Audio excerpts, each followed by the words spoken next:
running? Why are you running? Hey guys, welcome back to my channel. Hope you guys had a nice holidays. I kind of did not because I am the person in the family who has to cook, so I was very stressed and tired. But let's try to unwind and have fun in RTA and try out Briseria some more. I forgot to ban Lua, so now I have to deal with Lua in the first match, so I'm already kind of tilted. But you know, what can you do? I don't really want to play aggressively into Lua because my speed contesters, such as Peyra, aren't really first pick material, and then my Conqueror Ilias isn't like 310, so she can't really speed contest in this meta, so I'm kind of stuck there. But my opponent decides to snake me and pick Briseria before I can, so we just kind of have to deal with it. I'm kind of in trouble if this Briseria is on immunity because I don't really have good ways to deal with her. And especially since I can't really revive against Briseria with Destina, it might be a little sketch, but it should be fine. We have Steny to deal with any of my opponent's DPS units. I have Destina to cleanse off the heals, because I don't think... Yeah, most Briserias are not built with enough damage to like straight up one-shot my Steny behind Aureus. And my opponent picks BBK, but like I'm honestly not too concerned with BBK. And I decide to just ban Lua because I don't want to deal with her. And my opponent bans Conqueror Ilias, understandably, because he doesn't want his units to get attacked down and CC'd. So the first match, while the draft started off kind of sussy, I still am pretty confident that I can win this. Like Steny is good as she's ever been, and Landy's still as good as ever. This is actually a really fast Briseria. Like this is like a 250 Briseria, which I wasn't really expecting. But you know, it gets to go first. Death breaks Landy, which is pretty expected. But my Yolha and Destina have enough ER to resist, so like I'm pretty satisfied. I'm pretty sure this Aiden's either gonna S1 or S3 into Landy, and yeah, with a defense break, she ends up going down even though there is no attack buff on the enemy team.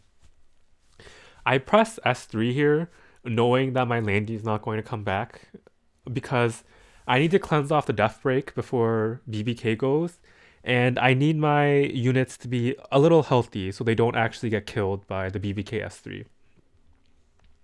I'm hoping that this BBK is just one of those like slow and tanky Bastion of Hope variants, so that my Steny's actually not going to die. But, you know, we'll have to see. We still have Aureus, and we have one stack of Steny's passive from a unit dying. The SC Arowell tries to stun Yolha, and he gets it, so, like, that's kind of an L. But what can you do? Now Aiden gets to go. I'm pretty sure he's going to try and kill Destina with it, because Destina is much squishier than Yolha, yeah. So, we're just trying to stabilize, because as soon as this BBK S3 goes, as long as she doesn't kill anything, it should be fine. I'm contemplating whether I want to soul burn Destina S1, but I decide to be greedy and just S2 and pray that we don't get punished. If this was an Omega damage BBK, I would have been very punished here, but judging by the way they drafted, I was pretty confident it wasn't, because it was a lot slower. Oh, that's it? 180 speed, which is where my Yolha, or like it was slower than my Yolha, which is pretty much telling you that it's not going to be a super aggressive build. It's going to be one of those like high ER slower builds. And yeah, we find out here that it is on Bastion, so I was making a very safe, educated guess, though your mileage may vary. My opponent doesn't really have too much gas in the tank anymore, and I think this is one of the big failings of Briseria, is that she doesn't do like Omega amounts of damage, especially without attack buff.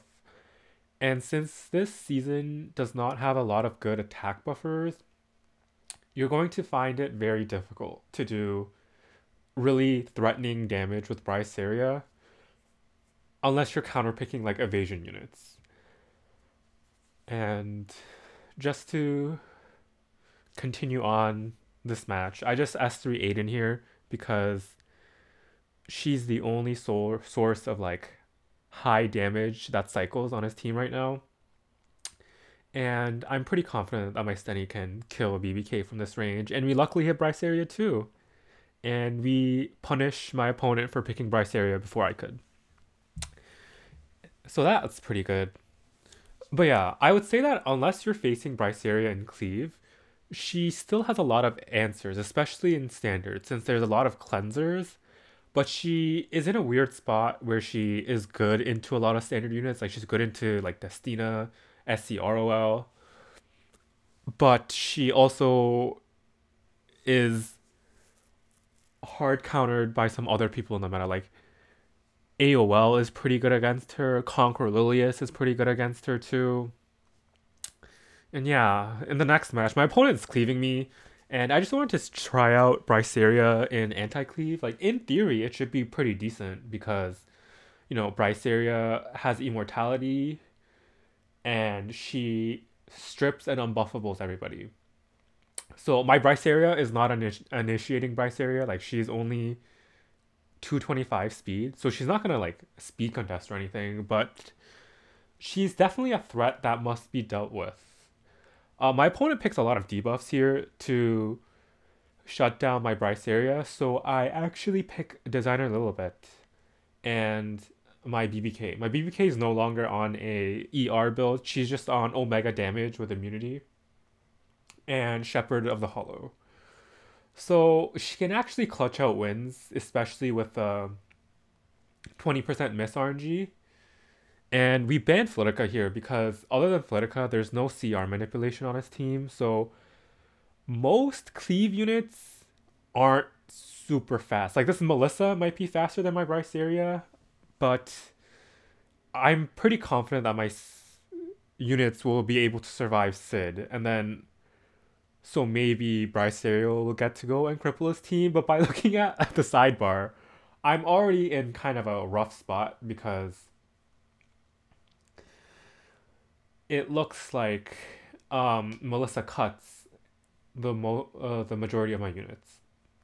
However, Designer a little bit going through actually makes my opponent hesitant to S2 first. So BBK doesn't get stripped. And I guess my opponent is just assuming that it's a higher ER BBK, which is one of the upsides. It's one of those like RNG mind games because you don't know if BBKs are high ER. Like this is not something that I would recommend that you bank on if you're cleaving, but it's just something you have to watch out for. Melissa has an ignore ER soul burn, and I was expecting her to use it on BBK, but apparently she was threatened enough by my Briseria that she decides to use it on her to strip it off, which I found pretty surprising. And Politis is able to go, but since BBK still has immunity, I should be fine. My Stenny gets debuffed here, but she honestly doesn't need to contribute anything.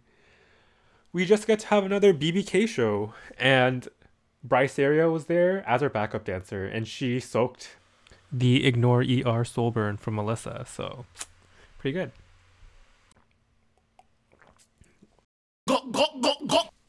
But yes, we get another cupcake moan deletion of a Cleave team, which you love to see. We also get a RNG win, dual attack. And yeah, Melissa's kind of stuck here because remember, my BBK is built kind of bulky. So this Melissa will not be able to kill her with an S1 most likely. And even if she did, I still had Stenny to delete her HP bar. So we win the first match, so that's pretty good. I'm definitely liking Briseria. It's just that she cuts off a lot of counterplay to Cleave, like especially with like Destina or like Maid. So I don't really love that. But other than that, I have a lot of fun using her. Because in my mind, I can use her pretty aggressively, like after units like Mediator Handguy and Mediator Kawerick and DJ Bigo. She can actually strip everything off, and since most of my DPS units are like 220 or slower, it sets them up to theoretically like do a lot of damage to the enemy team. So I'm like experimenting with that. I ideally would want her on Guiding Light. It's just that I don't have Guiding Light, so that's a big struggle. My opponent picks pretty standard here with Araz and like Milims, a pretty rare pick. And I didn't pick Landy yet, so I think my opponent is just looking for a safe-ish neutral DPS, and that also discourages Landy. So, you know, I oblige. I pick Flidica here because Flidica is just really oppressive into standard drafts, and I pick Hand Guy just because Hand Guy is good. Hand Guy is still really good in standard. He's just a little bit more punished by Cleave setups and certain aggressive setups, but he's still as good as ever, you know. Immunity plus attack buff in this meta is still pretty good. Full strip, always good. My opponent picks Charlotte here to have reach for my Stenny, which is like, whatever. Not too concerned about it. And is my opponent going to pick F10A? No, they picked DN. I picked Briseria here, and I decided to ban out DJB so my opponent does not have a CR push anymore. And my opponent bans Flidica, so I don't have CR push either, and I can't reset like his DN or whatever. But I think this match is already going to be pretty dunzo from the start. Unless my opponent cuts with DN S2 push, I think I'll be fine. And even if my opponent did, I don't think the Charlotte can actually one-shot my Stenny without attack buff. So there's that. And this is one of the issues with Briseria. This is not an issue, but basically Briseria is one of those units where in her use cases, she's really oppressive. Like my Briseria cuts from the buffer and their DPS units. And my opponent actually opts to not press any of his buttons here, which I think is a mistake. I think he should have just tried to do something like push up with S2. Like I wouldn't S3 because it literally would just get stripped off. But basically you're about to see that Briseria is so oppressive when used in the right situation. Like this Charlotte is shut down, this Milims shut down. I'm about to one-shot his DPS units. And understandably, my opponent quits. So I think this is one of the things that I foresaw when Briseria was getting buffed in the patch notes. It's because like defense break is a really strong debuff and unbuffable is one of the strongest debuffs too. So you have that on a unit that ignores ER, that's like pretty busted. Anyway, moving on to the next match. My opponent bans Zeo and Bellion, so I'm like already anticipating some sort of cleave. So I pick pretty defensively. I pick SC Arowell and I pick Faithless Lidica. I think I'm liking Faithless Lidica a lot as a aggressive speed contester because a lot of the really fast speed contesters aren't really popular right now, except for Conqueror Lilius because of Zeo. And Faithless Lidica being in stealth and guiding light and being able to be hidden by SC Arowell's shield, like barrier shield, is also really nice. My opponent ends up drafting Solitaria here, which is a really hard counter to Sylvan Sage Vivian, and so I have to ban her out because I have no way to deal with her. And I pick Acid knowing that my opponent's going to ban Acid because of this Jkise, and I'm kind of just hoping that my Faithless Lidica is able to outspeed this Jkise because she's at like 280-ish speed, but apparently this Jkise is like YDCBs and is giga fast. And so they're going to go and reset my entire team, which is not the greatest. But, you know, I was contemplating just top writing here, but I'm just going to play it out. Sylvan Sage Vivian actually does not care too much about getting her skills reset because since my opponent doesn't really have a good way to kill her, she can just cycle out. And her getting hit by attacks also helps her cycle out. It's why Fire Hand Guy is not the greatest into Sylvan Sage Vivian because if you hit her with the S2, she still only needs one turn. Or like if she resists one of the skill increases, like she can still S3 first turn because her passive pushes up her alt charge. Her like S3 cooldown alt charge. I've been playing too much Overwatch. I'm sorry. But yes. Jkise, this is one of the issues with Jkise is that she doesn't really do anything. Like, sure, she reset and that's great, but afterwards she doesn't do too much. Like, she didn't proc Insight there on Sylvan Sage Vivian, I'm pretty sure. And she can't, especially at that speed. Like, she's not slow, but she's not fast. So the fact that she outsped my Jkise, my Faithless Lidica with Jkise, should already tell you that she had to put a lot of self stats into speed and into effectiveness to do any threatening amounts of damage. Though she might be on like a crit chance next to proc all those crits. But yeah, as I said, this Sylvan Sage Vivian is living so long, even though I couldn't use Chatty for survivability, it should be fine. I finally got my turn back on Mediator Kawerick, and I'm able to cleanse off all the debuffs, and now all my Sylvan Sage Vivian has to do is survive this S1 from AOL, and she does. And since AOL is that low, I'm able to just rip my S3 freely and delete Jkise in AOL. Oh, just AOL, I guess. Oh, she's surprisingly bulky, but I guess it's the Aureus from Yolhud too. And as long as I am able to survive this Yolha S3, I should be able to. And this is one of the reasons why Yolha is not great into Sylvan Sage Vivian. Yolha's S3 ignores damage share, but it doesn't ignore damage mitigation. So when she S3s Sylvan Sage Vivian here, even though she was missing like 25k health, it only ends up doing 4k damage because of the 70% damage mitigation. And then my opponent understandably quits because Sylvan Sage Vivian was about to flush his team down the toilet.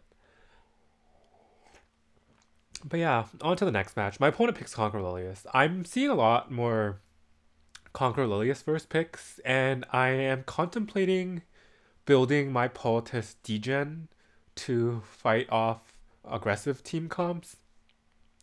I don't really have great options against Conquer Lilius currently. Like, there's a few options you can do. You can use like Leica, Peyra, Ran, Zeal, but like those picks aren't really flexible. They're like locked into a more aggressive playstyle, which I don't really like. And I guess Degen Politis is locked into the more slow playstyle. My opponent surprisingly picks solid DJB and Shu early in the draft, so I counter the draft by picking Landy and Destina, and my opponent understandably picks Milim here because Milim is great into Landy. We all know this, and I'm looking to last pick like Stenny or something as a safe DPS, but change my mind. And I think I go for the aggressive play here, and I try and draft Acid to punish the Milim pick.